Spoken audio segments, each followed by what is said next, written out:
I screamed.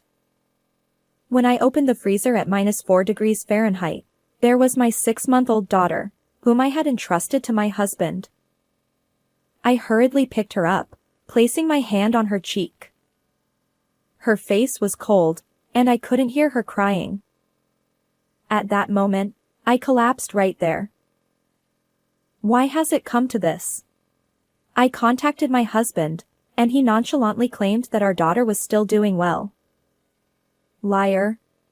I decided to investigate the man who had deceived me and subjected our child to such a fate. What I discovered was beyond belief. Filled with rage, my resolve was clear: I would bring hell upon my husband. My name is Olivia. I met my husband Michael, who is 5 years older than me, in the roles of a restaurant's owner and a customer. The restaurant near the publishing house where I work was a frequent gathering spot for my colleagues and me. Michael was always busy working in the restaurant, and I found myself admiring his hard work. Fate brought us together, and our relationship blossomed. We got married when I was 34, starting our new life together in the upstairs residence of the restaurant. Shortly after moving in, I discovered I was pregnant. Michael's joyful reaction was priceless. Is it true? Olivia, you did it! I'm finally going to be a dad. Throughout the pregnancy, we eagerly awaited the day we would meet our child, sharing ultrasound photos from each checkup. After working almost until the last moment, I gave birth to our daughter, Mia. Despite the challenges of first-time parenting, our life together, with a loving husband and an adorable child, was pure happiness. Since our child was born, Michael has become busier with work, and I've taken care of most of the household chores and childcare during my maternity leave. While I understood that it couldn't be helped, I worried about his well-being. "Aren't you getting enough sleep?" I asked. His response: Well, I'm managing somehow. Our home was on the first floor of the restaurant, so at least he didn't have a commute. However, during this time, there were plans for a new shop, and he would leave every day for meetings, returning late at night. Additionally, he visited other restaurants with employees to develop new menu items after closing his own shop. Mornings were a rush, as he'd sleep until the last minute before preparations began. Unfortunately, this busy schedule left him with very little time for Mia. "Hey, would you accompany me tomorrow on your day off to buy some children's clothes?" No way. I'm tired. Can't you let me sleep on the day the shop is closed? My husband's fatigue from work seems to have affected his mood. When our daughter wakes up in the middle of the night and fusses, he yells, Enough! Make her stop crying. Not only that, but in his frustration, he throws nearby objects at us. I tried to reason with him, saying, "Mia is still a baby, it can't be helped." But he wouldn't listen. Finally, he snapped. Enough already! I'm going to sleep at the shop. With those words, he stormed out of the house. I keep telling myself that once things settle down with the new shop, maybe Michael's feelings will change. However, as our daughter reaches 3 months old, nothing seems to have improved. At that time, I received a message from my best friend. She was getting married at a resort location within the United States in 3 months, and she wanted me to attend. Although I explained that it might be difficult, she insisted and even asked me to give a speech. Leaving Mia with Michael would be impossible, I thought. My parents lived far away, and it would be a hassle for them to come.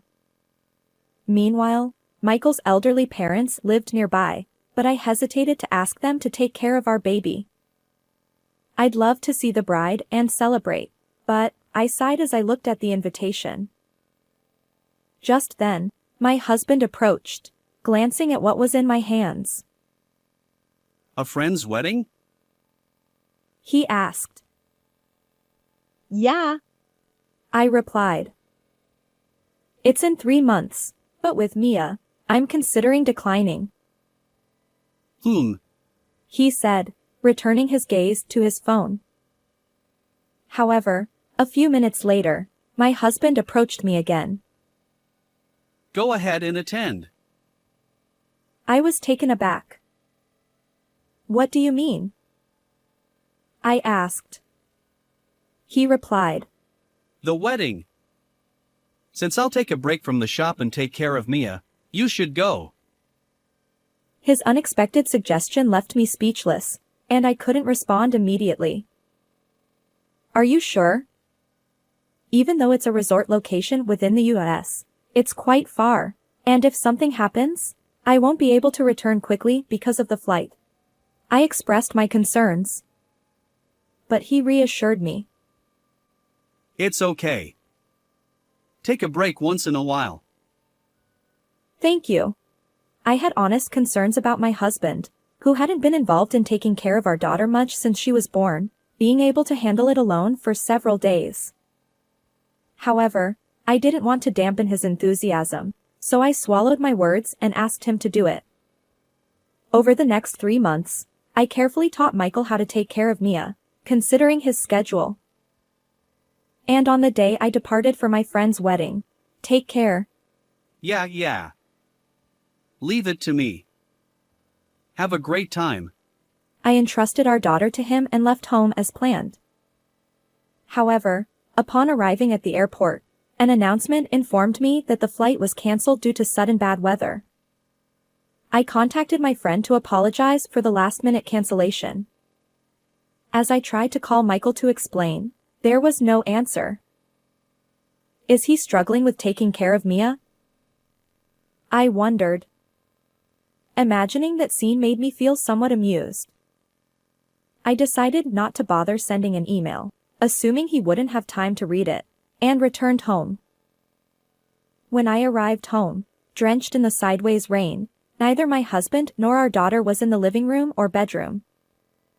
Yet, considering the stormy weather, it seemed unlikely they had gone out. Since it was the shop's scheduled day off, I ventured downstairs just to be sure. The atmosphere there was eerily quiet, and I couldn't sense anyone's presence. However, the light in the pantry, where he kept the freezer and other supplies, was on. Did someone forget to turn it off? I wondered.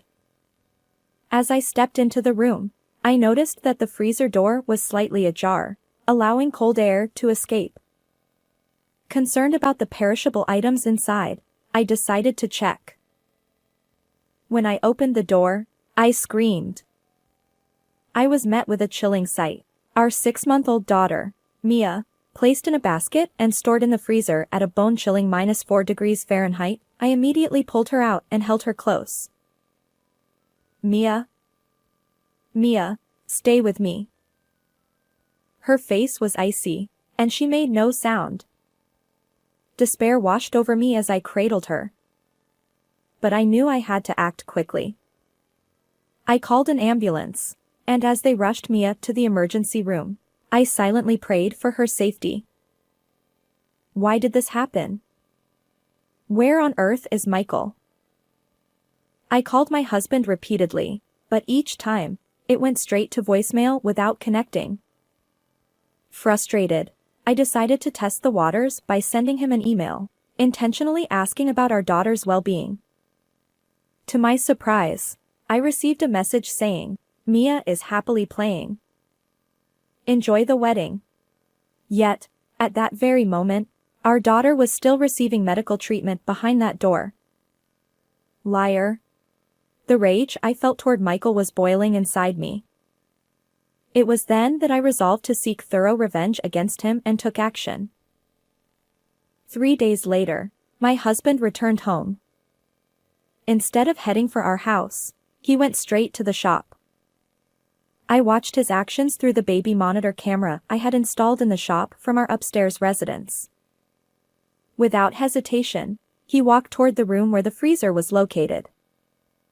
Through the camera, He seemed somewhat frantic. Whoa!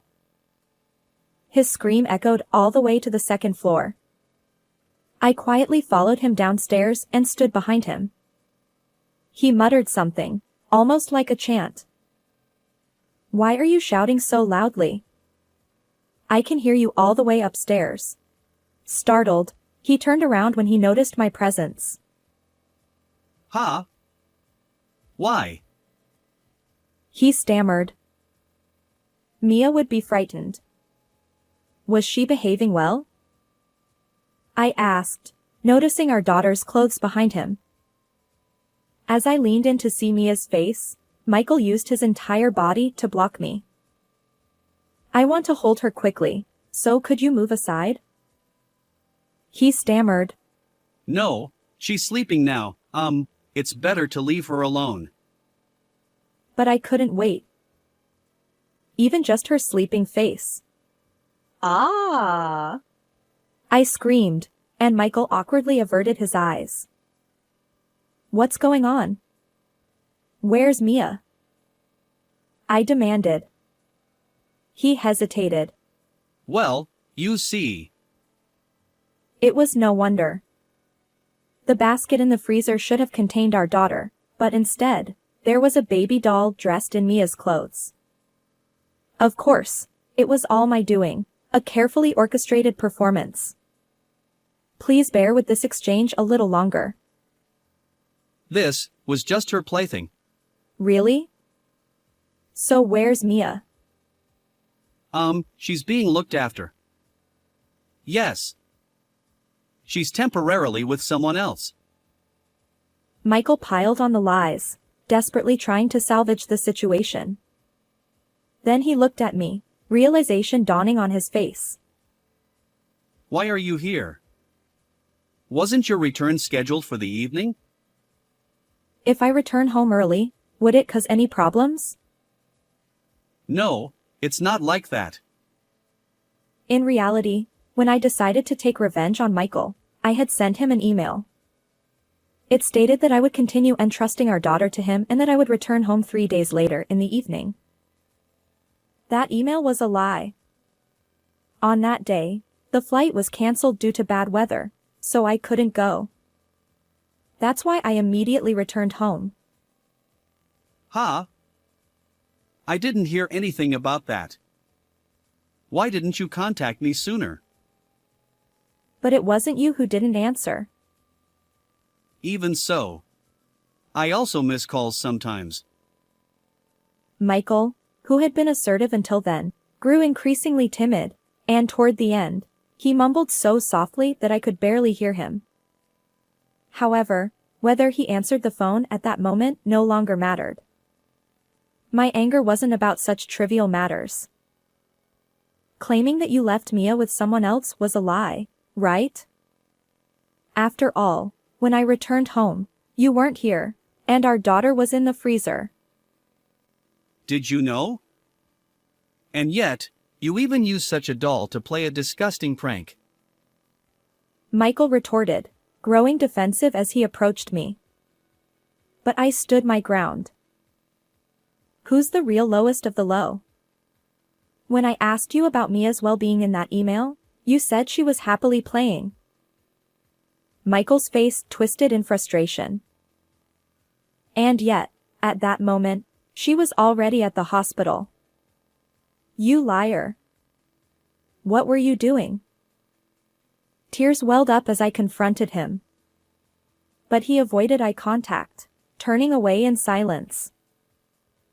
Say something, I declared, thrusting a piece of paper in front of my husband's nose.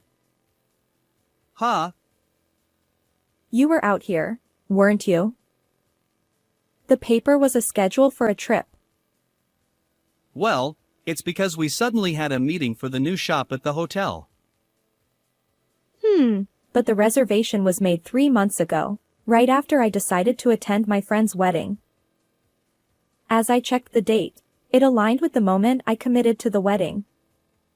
Michael seemed to panic again, avoiding eye contact and falling silent. Moreover, You reserved a couple's plan at the hotel. Huh? I wasn't invited. It was something I saw on TV, a popular option. I thought it might benefit our shop, so I went for research. His feeble excuses only increased the suspicion. A faint sheen of sweat appeared on his forehead. Well, so you took you employees along? Yeah, like a company trip. I inwardly sighed at Michael's ever-changing explanations. But now, it was showtime. I couldn't afford to drag out this exchange any longer. What part of this is a business trip, huh? I confronted him, presenting several photos. They showed my husband posing happily with another woman at tourist spots and getting cozy in bathrobes at the hotel. Clearly, it wasn't a work-related trip. They looked like a couple on vacation. Michael pulled out his phone, glancing between the photos I'd handed him and his screen, looking flustered. How did you get these pictures? He demanded, showing me his phone. To his surprise, the same images I'd printed were displayed there. I smirked at him. Did you forget that your phone's contents are accessible from a computer? Michael's face fell as he remembered. You see, he'd previously helped create greeting cards for a customer using his phone data, including addresses. He'd linked his phone and computer, allowing me to access reservation details and even the photos sent by his affair partner from the tourist spots. Moreover, isn't she one of your employees? No wonder you confidently called it a company trip. Michael's affair partner was indeed a 28-year-old woman named Sophia, who worked at his restaurant. To think I was being cheated on right under my nose. Honestly, it's quite shocking. It's hard to see what is under your nose. Michael tried to deflect with a joke, but there was no sign of remorse. I had no lingering feelings for a man like him. I can't forgive what you did to Mia more than your infidelity, I declared. Well, if you've already found out, there's no helping it, Michael retorted, wearing a defiant smile. I wanted to be with Sophia, and I planned to divorce you. As for child support, well, that's another matter. Paying for Mia is a bit much. He seemed reluctant to spend unnecessarily on child support. That's when he saw me agonizing over attending my friend's wedding. Michael had an idea. If he got rid of the daughter he was watching, all problems would vanish. So that day, he locked Mia in the freezer and set off confidently on his affair trip. His plan was to handle it before I returned home and find a clever excuse for her death. Well, it's all ruined because of you. I felt nothing but disgust as he grinned. So where's Mia? When's the funeral? What are you talking about? I'm asking about her. What happened to her? Michael's frustration was evident in his tone. Mia is fine. Right now, my mom is with her at the hospital. What? Is she alive? He looked visibly disappointed. I had discovered Mia shortly after Michael left the house. Her face was cold, and she wasn't crying. I had braced myself for the worst. But while waiting for the ambulance, Mia opened her eyes, yawned, and cried loudly. It seemed she had slept soundly even in that situation. The hospital conducted thorough tests, but there were no abnormalities. Considering her young age, just 6 months, they decided on a slightly longer hospital stay. The freezer had been slightly ajar, and I found her soon after Michael's departure. Mia's survival was a combination of luck, her age, the short time she was inside, and the fortunate circumstances. While I can say this now that she's safe, I'm still amazed by Mia's resilience. How she could sleep soundly anywhere, undisturbed. I'll report this incident to the police, I declared. Huh? Why? She's safe now, so what's the problem? Upon hearing the word police, his eyes widened, and he looked flustered. That's not the issue. What you did could have cost our child's life if things had gone wrong. Damn it. Why didn't the plane fly? If you had attended the wedding, my plan would have been foolproof. He defiantly paced around me, spitting as he spoke. It seemed he lacked any awareness of his wrongdoing. To make him acknowledge his guilt, I planned to involve the police and seek severe consequences. But first, I had another way to teach him a lesson. Regarding this matter, I'll have it written up in the magazine. The reputation of this shop will take a nosedive. Wait a minute. That's unfair. It's an abuse of authority. Michael stopped in his tracks and grabbed my shoulder.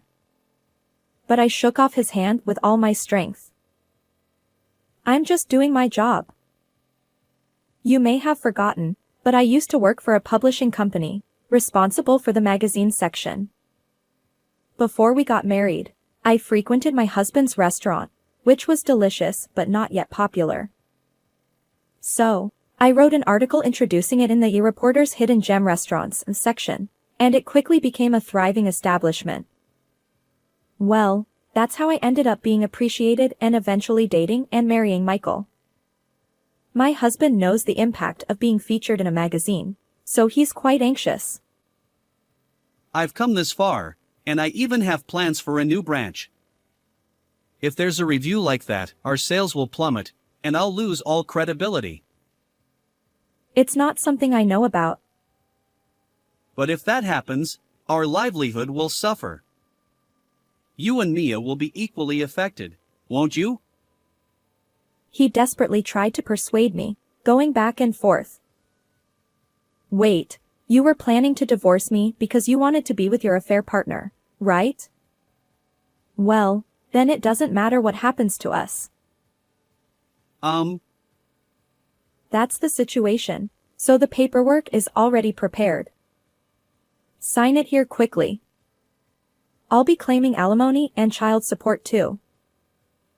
I fluttered the divorce papers in front of my husband. He snatched them from me and stared at them intently. Finally facing reality, Michael suddenly began apologizing. I'm sorry, please forgive me. I want you to reconsider the divorce, and please keep this from the police. Even as he tearfully pleaded, looking at my husband, I couldn't help but think, what a pitiful person. If an apology is enough, we don't need the police. Regret your actions and live with it. With a firm tone, I pushed him away, and Michael collapsed on the floor, wailing. Afterward, the divorce with my husband was finalized. I demanded a total of $20,000 in compensation for his affair from both him and his lover. Additionally, we agreed that he would pay a lump sum of $63,000 for our daughter's child support. Fearing unnecessary expenses, my husband triggered this incident, unaware of the immense consequences he would face. The police were notified, and Michael was questioned. Subsequently, he was arrested and sentenced to spend some time behind bars. Even without me writing an article, this incident made headlines in the news and was prominently featured in newspapers. Furthermore, social media, where I had shared information about the restaurant, flooded with critical comments regarding the fact that our daughter had been kept in the freezer.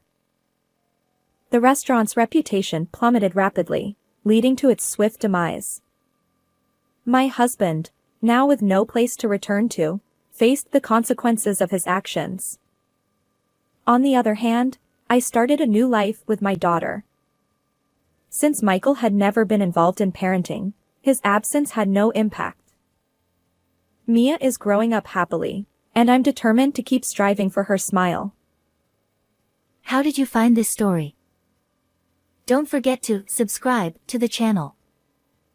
Until next time in our next video.